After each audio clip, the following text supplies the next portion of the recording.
Hello everyone, I'm Iron Phoenix and welcome to some gaming news. Now I haven't ever done one of these, surprisingly. I think I've moaned a little bit about gaming in the state of gaming, but this is quite an interesting one because Games for Windows Live is going to be shutting down, which I'm not really too surprised about. It can't have been that profitable considering that there have been a lot of other much better services for accessing games. There's GOG for the older stuff, there's Steam for the newer stuff, and then there's Azure for the indie stuff, Origin for all the EA stuff, and that's also been expanding into other publishers' titles as well.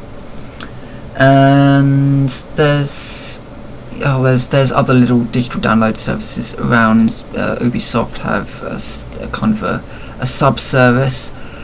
Yeah, there's a few others sort of lingering around. So I'm not too surprised that Microsoft are canning Games for Windows Live, because from a marketplace point of view, I don't think it was particularly profitable, and from a basic functionality side, it was an utter pain. So here we have Chaos Rising. Sorry, I've dropped my pen. Now, I'm not logged into an account, but we have lots of options here. So, I want to play my campaign. Oh, sorry, you've got to be logged into a profile. Last Stand? Nope, got to be logged into a profile. Multiplayer? Oh, I get options. Find a game? Nope, sorry, got to be logged into a profile. Now, I've logged into this via Steam. So why am I now needing to log into yet another account to a service which I barely use, and so I've probably forgotten my password? Why is that a necessity to play this game? Now, Retribution doesn't have this problem. It's a Steam title, so you don't have to log into Games for Windows Live, which is how all games should have been. You should not have needed to log into Games for Windows Live to access the single player. That's just stupid. But really, this is Microsoft's fault that they're having to shut down this service, because they never made it a wanted service. It always seemed to be something that would be sort of tacked on the side and made to be as complicated and awkward to use as possible.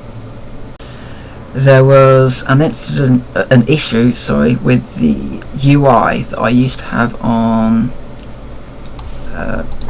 this. So I used to play this on, it's an old Bravia TV, Sony TV, and instead of saying clicking there or there, I had to click sort of somewhere over here to be able to click that button, and the same with sign into another account. And there were other buttons as well, like the close button. Instead of clicking there, you'd kind of click somewhere over here, and the same with all these. So that was an issue that and it was just something that the UI quite obviously wasn't scaling properly with slightly stranger resolutions, and it's something that they never bothered to fix.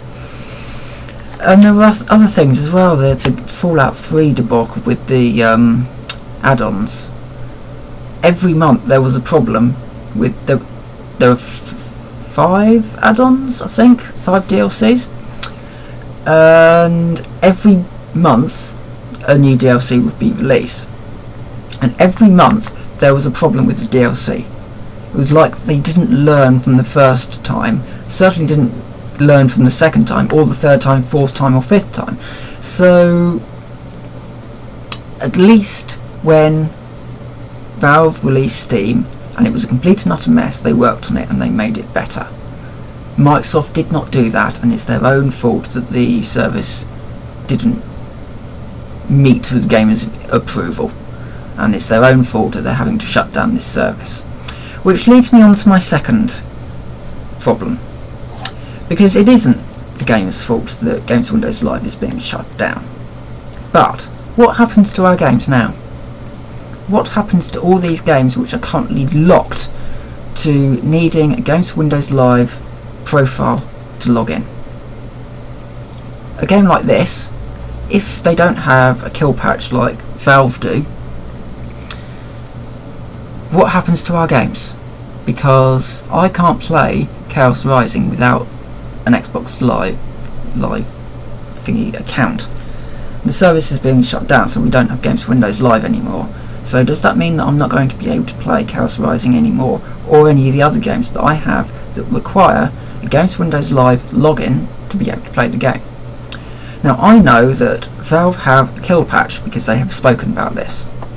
You probably have to dig around a bit for this, but it was something that they brought up as a sort of, they knew that Steam might not succeed, so what they did was they built a system which would disconnect your games from the service if the service had to shut down for any reason. Now I haven't heard anything from Games Windows, from Microsoft, that suggest anything like that. There's certainly nothing, that I've seen in the media about this.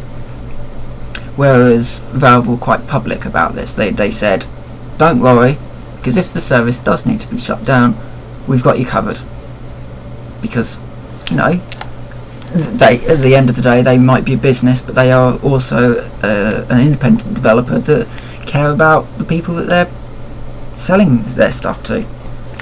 So I'm not quite sure if you can call Valve an independent developer now, because they're sort of a developer publisher, I guess, now because of Steam.